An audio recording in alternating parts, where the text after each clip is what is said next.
তিনিচুকীয়াৰ সাংবাদিক বন্ধুসকল, দুটা বিষয় আপোনালোকৰ সন্মুখত দাঙি ধৰিবৰ কাৰণে আজি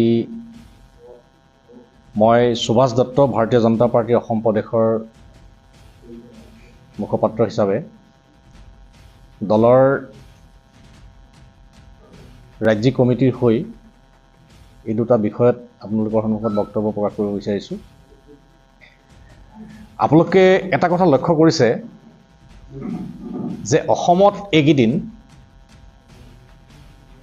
অসমৰ বিভিন্ন প্ৰান্তত, বিশেষকৈ নামনি অসমৰ কেইবাখনো জিলাত আৰু শেহতীয়াকৈ আমাৰ বড়োলেণ্ডৰ যি আমাৰ হেডকোৱাৰ্টাৰ কোকৰাঝাৰ, জেহাদী কাৰ্যকলাপৰ লগত জড়িত, জেহাদী সংগঠনৰ হৈ কাম কৰা, জেহাদী কাৰ্যকলাপৰ সৈতে সম্পৰ্ক থকা বিভিন্ন ব্যক্তি আৰক্ষীৰ হাতত ইতিমধ্যে গ্ৰেপ্তাৰ হৈছে। ভাৰতীয় জনতা পাৰ্টীয়ে আমি বহুত আগৰ পৰাই কৈ আছিলোঁ যে অসমখনত ইছলামিক ৰাষ্ট্ৰ কৰাৰ পৰিকল্পনাৰে একাংশ জেহাদী সংগঠনে ইয়াত সন্তৰ্পণে বহুত এনেকুৱা ধৰণৰ কাৰ্যকলাপ চলাই গৈছে আৰু যাক আমি বহু আগৰ পৰা আমি সকীয়াই আছোঁ যে বিশেষকৈ অসমৰ য'ত অনুপ্ৰৱেশ প্ৰধান যিবিলাক অঞ্চল, এই অঞ্চলবিলাকত এনেধৰণৰ কাৰ্যকলাপবিলাক বৃদ্ধি পাইছে আৰু শেহতীয়াকৈ আৰক্ষীৰ হাতত এইসকল ব্যক্তি গ্ৰেপ্তাৰ হোৱাৰ যিটো ঘটনা, এই ঘটনাটোৱে এটা কথা প্ৰমাণ কৰে যে আজি এইবিলাক শক্তিৰ দ্বাৰা আজি অসমৰ সমাজ জীৱন আজি তীব্ৰ এক ভাবুকিৰ আমি সন্মুখীন হ'ব লগা হৈছে। আজি জেহাদী হাতত বিভিন্ন ধৰণৰ মৰণাস্ত্ৰ আজি ধৰা পৰিছে। এইসকল জেহাদীৰ হাতত AK-47 ধৰা পৰিছে। বিভিন্ন ধৰণৰ কুটাঘাতমূলক সামগ্ৰী জব্দ হৈছে। ই গোৱালপাৰাৰ কৃষ্ণাইতেই কওক, ই কোকৰাঝাৰতেই কওক বা আজি অসমৰ বিভিন্ন প্ৰান্তত এই ধৰণৰ কাৰ্যকলাপবিলাক ইতিমধ্যেই আৰক্ষীৰ হাতত আৰু চোৰাংচোৱাৰ তথ্যত এতিয়াও এনেকুৱা ধৰণৰ বহুত লোক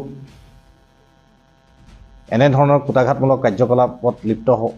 হ'বৰ কাৰণে তেখেতসকলে অপচেষ্টা চলাই আছে। এই কথাখিনি আমি ইতিমধ্যে সংবাদ মাধ্যমৰ যোগেদিও পোহৰলৈ আহিছে। গতিকে ভাৰতীয় জনতা পাৰ্টীৰ অসম প্ৰদেশে আমি এনেধৰণৰ কাৰ্যকলাপত আমি উদ্বিগ্নতা প্ৰকাশ কৰিছোঁ আৰু অসমখনক ৰক্ষা কৰিব লাগিব। মাননীয় মুখ্যমন্ত্ৰী ডক্টৰ হিমন্ত বিশ্ব শৰ্মা ডাঙৰীয়াৰ নেতৃত্বত আমাৰ যি গৃহ বিভাগ, এই গৃহ বিভাগে অতি তৎপৰতাৰে যিদৰে আজি জেহাদী শক্তিবিলাকক গ্ৰেপ্তাৰ কৰিছে, আমি ভাবোঁ যে মাননীয় দেশৰ যশস্বী প্ৰধানমন্ত্ৰী নৰেন্দ্ৰ মোদী ডাঙৰীয়াৰ সহযোগত, গৃহমন্ত্ৰী অমিত শ্বাহ ডাঙৰীয়াৰ সহযোগত মাননীয় মুখ্যমন্ত্ৰী ডাঙৰীয়াই এই ষড়যন্ত্ৰসমূহ প্ৰতিহত কৰিবৰ কাৰণে সক্ষম হ'ব। দ্বিতীয় বিষয়টো হ'ল বাংলাদেশৰ পৰা দৈনিক অসমত 20-25 জন লোকে অনুপ্ৰৱেশ কৰিবৰ কাৰণে চেষ্টা কৰিছে আৰু যিবিলাকক সীমান্ততে আমাৰ চৰকাৰে আটক কৰিছে আৰু তেখেতসকলক পুছবেক কৰিছে, বাংলাদেশলৈ উভতাই পঠাইছে। গতিকে আজি বাংলাদেশৰ পৰা নিয়মিত বা প্ৰতিটো মুহূৰ্তত এনেধৰণৰ লোকসকলে ভাৰতত অবৈধভাৱে অনুপ্ৰৱেশ কৰাৰ যিটো চেষ্টা আৰু অভ্যন্তৰত যিটো জেহাদীৰ যিটো কাৰ্যকলাপ, এই দুয়োটাই আচলতে আমাৰ সমাজ জীৱনক উদ্বিগ্ন কৰিছে। গতিকে আমি এটা কথা দেখিছোঁ যে এই সময়খিনিত অসমত কংগ্ৰেছকে ধৰি যিবিলাক বিৰোধী দল, এই বিৰোধী ৰাজনৈতিক দলবিলাক এই জেহাদীৰ কাৰ্যকলাপেই হওক বা এনেকুৱা ধৰণৰ অনুপ্ৰৱেশৰ প্ৰশ্নতেই হওক, তেখেতসকলে কিন্তু তেখেতসকলৰ যিটো স্পষ্টতা থাকিব লাগে, এই স্পষ্টতাটো তেখেতসকলৰ নাই। গতিকে এইটো এটা বিষয় আমি সংবাদ মাধ্যমৰ যোগেদি অসমৰ ৰাইজক জ্ঞাতাৰ্থে আমাৰ স্থিতি আমি প্ৰকাশ কৰিছোঁ। দ্বিতীয় এটা বিষয় প্ৰদেশ কংগ্ৰেছৰ সভাপতি ভূপেন বৰা ডাঙৰীয়াই এইকেইদিন তেখেতৰ মুখত বিভিন্ন ধৰণৰ নীতি বচন আখৈ ফুটাদি ফুটি আছে। আজি ভূপেন বৰা ডাঙৰীয়াই হয়তো পাহৰি গৈছে যে তেওঁ যিটো কংগ্ৰেছ দলৰ প্ৰদেশৰ সভাপতি, এই দলটো যেতিয়া ক্ষমতাত আছিল, এই দলটো ক্ষমতাত থকাৰ সময়ত সুৰেশ কালমাদী নামৰ এজন ব্যক্তিয়ে কমনৱেলথ গেমছৰ নামত হাজাৰ কোটি টকাৰ দুৰ্নীতিত লিপ্ত হৈছিল। তেখেতে হয়তো পাহৰি গৈছে যে তেখেতসকলৰ চৰকাৰ যেতিয়া চলি আছিল তেতিয়া সুখৰামৰ দৰে নেতাই হাজাৰ হাজাৰ কোটি টকীয়া দুৰ্নীতিত লিপ্ত হৈছিল। তেওঁলোকৰ মিত্ৰজোঁটৰ, তেওঁলোকৰ মিত্ৰ দলৰ সাংসদ সেই সময়ৰ কেন্দ্ৰীয় মন্ত্ৰী যি 2G স্পেক্ট্ৰাম কেলেংকাৰীত জড়িত হৈছিল। আজি হয়তো ভূপেন বৰা ডাঙৰীয়াই এই কথাটো পাহৰি গৈছে যে এইটো কংগ্ৰেছ দল, যিটো কংগ্ৰেছ দলৰ প্ৰাক্তন প্ৰধানমন্ত্ৰী ৰাজীৱ গান্ধীৰ বিৰুদ্ধে বফৌজ কেলেংকাৰীৰ অভিযোগ, এই অভিযোগৰ পৰা আজিও ৰাজীৱ গান্ধী মুক্ত হোৱা নাই। তেখেতসকলৰ যিজন নেতা ৰাহুল গান্ধী, তেওঁলোকৰ যিগৰাকী নেত্ৰী ছোনিয়া গান্ধী, নেশ্যনেল হৰাল কেলেংকাৰীত এতিয়াও তেওঁলোক জামিনত আছে। তেখেতসকল এতিয়াও জামিনতহে বাহিৰত আছে, তেখেতসকল অভিযোগমুক্ত হোৱা নাই। আজি হয়তো ভূপেন বৰা ডাঙৰীয়াই এই কথাটো পাহৰি গৈছে যে তেখেতসকলৰ য'ত ৰাজ্য চৰকাৰ চলি আছে, আজি কৰ্ণাটকত ৰাজ্য চৰকাৰ, তেওঁলোকৰ বৰ্তমানৰ ৰাজ্য চৰকাৰখনৰ মুখ্যমন্ত্ৰীজনৰ বিৰুদ্ধে চৰকাৰী ভূমি আত্মসাতৰ অভিযোগ উত্থাপিত হৈছে। আৰু আজি সেইজন ভূপেন বৰাৰ মুখত যিবিলাক নীতি বচন আখৈ ফুটা দি ফুটিছে, তেখেতসকলে অকণমান নিজৰ গাত চিকুটি চোৱা উচিত। কংগ্ৰেছ এটা দুৰ্নীতিগ্ৰস্তৰ দল, কংগ্ৰেছ এটা ভ্ৰষ্টাচাৰীৰে গঠিত এটা ৰাজনৈতিক দল, যি ভাৰতবৰ্ষত শাসন কৰাৰ সময়খিনিত দুৰ্নীতি ভ্ৰষ্টাচাৰৰ বাহিৰে আমাৰ দেশৰ জনসাধাৰণক একোৱেই দিব নোৱাৰিলে। আজি তেখেতসকলে অসমৰ কথা কৈ আছে। তেওঁলোকৰ অসমত তেওঁলোকৰ যেতিয়া চৰকাৰ চলি আছিল, সেই সময়ত তেখেতসকলৰ যিবিলাক মন্ত্ৰী আছিল, তেখেতসকলৰ যিবিলাক নেতা আছিল, তেখেতসকলৰ নেতৃত্বত কাজিৰঙাত কিমানটা গড় হত্যা হ'ল। এই গড়ৰ হত্যাৰ ধনেৰে তেখেতসকলৰ কংগ্ৰেছৰ নেতাসকলে এতিয়া এই কথা বতৰাবিলাক পাহৰি যোৱা উচিত নহয়। তেখেতসকলৰ চৰকাৰ চলি থকাৰ অৱস্থাত অসমত অসমৰ সমাজ জীৱনৰ বিৰুদ্ধে, অসমৰ জাতীয় জীৱনৰ বিৰুদ্ধে তেখেতসকলে কোনবিলাক সিদ্ধান্ত গ্ৰহণ কৰিছিল, এই কথাবিলাক তেখেতসকলে পাহৰি যোৱা উচিত নহয়। আজি যদি ভূপেন বৰা ডাঙৰীয়াই পাহৰি গৈছে, তেতিয়াহ'লে আমি মনত পেলাই দিব বিচাৰিছোঁ, সি ভৰত নৰ ডাঙৰীয়া জলসম্পদ মন্ত্ৰী হৈ থাকোঁতে মাত মৰাৰ তেখেতসকলৰ যিবিলাক মথাউৰি নিৰ্মাণৰ দুৰ্নীতিয়েই হওক, আজি কংগ্ৰেছ দলৰ চৰকাৰ চলি থাকোঁতে তৰুণ গগৈ ডাঙৰীয়া মুখ্যমন্ত্ৰী হৈ থকাৰ অৱস্থাত প্ৰদ্যুৎ বৰদলৈ যেতিয়া উদ্যোগ বিভাগৰ মন্ত্ৰী আছিল, সেই সময়ত ট্ৰান্সপৰ্ট ছাবচিডিৰ কেলেংকাৰীয়ে হওক, যি সময়ত কংগ্ৰেছ চৰকাৰ চলি আছিল তেখেতসকলৰ দিনৰ নেশ্যনেল বেম্বো মিছনৰ কেলেংকাৰীয়ে হওক বা সমাজ কল্যাণ বিভাগৰ দুৰ্নীতিৰ প্ৰশ্নই হওক, এইবিলাক দুৰ্নীতি তেখেতসকলৰ দিনত সংঘটিত হৈছিল। আৰু আজি তেখেতসকলে ভাৰতীয় জনতা পাৰ্টীয়ে 2014 চনৰ পৰা বৰ্তমানলৈকে আমাৰ যি চৰকাৰ চলিছে, মাননীয় দেশৰ যশস্বী প্ৰধানমন্ত্ৰী নৰেন্দ্ৰ মোদী ডাঙৰীয়াৰ নেতৃত্বত আজিৰ তাৰিখত আমাৰ চৰকাৰৰ কোনো মন্ত্ৰীৰ বিৰুদ্ধে, কোনো আমাৰ সাংসদৰ বিৰুদ্ধে, কোনো বিধায়কৰ বিৰুদ্ধে, কোনো ৰাজ্য চৰকাৰৰ বিৰুদ্ধে কোনো ধৰণৰ তেখেতসকলে দুৰ্নীতি অভিযোগ উত্থাপন কৰিবৰ কাৰণে সক্ষম হোৱা নাই। গতিকে আজি এটা কথা আমি দৃঢ়তাৰে ক'ব বিচাৰিছোঁ যে ভূপেন বৰা ডাঙৰীয়াৰ যিবিলাক বক্তব্য, এই বক্তব্যবিলাকত আচলতে হতাশাৰ সুৰ প্ৰতিফলিত হৈছে। তেখেতসকল বাৰে বাৰে ৰাইজৰ দ্বাৰা, জনসাধাৰণৰ দ্বাৰা প্ৰত্যাশিত হৈছে, ৰাইজে বাৰে বাৰে তেখেতসকলক প্ৰত্যাখ্যান কৰিছে। আৰু সেইবাবে তেখেতসকলে মনে সজা ভিত্তিহীন আৰু উদ্দেশ্য পৰিণিতভাৱে কিছুমান বক্তব্য সংবাদ মাধ্যমৰ যোগেদি তেখেতসকলে উত্থাপন কৰি আহিছে। আৰু যোৱাকালিও তেখেতে অসমৰ মাননীয় মুখ্যমন্ত্ৰী ডক্টৰ হিমন্ত বিশ্ব শৰ্মা ডাঙৰীয়াৰ সম্পৰ্কত যিবিলাক মন্তব্য কৰিছে, এই মন্তব্যবিলাক আচলতে কৰাৰ আগতে তেখেতসকলেও ভাবি চোৱা উচিত যে তেখেতসকলে যোৱা সময়খিনিত কেনে ধৰণৰ কাম কাজ বা কেনে ধৰণৰ কাৰ্যক্ৰম তেখেতসকলে কৰি আহিছে আজি অসমৰ মাননীয় মুখ্যমন্ত্ৰী ডক্টৰ হিমন্ত বিশ্ব শৰ্মা ডাঙৰীয়াৰ বলিষ্ঠ নেতৃত্বত আমাৰ ৰাজ্যখনৰ অৰ্থনীতিৰ পুনৰ গঠন হৈছে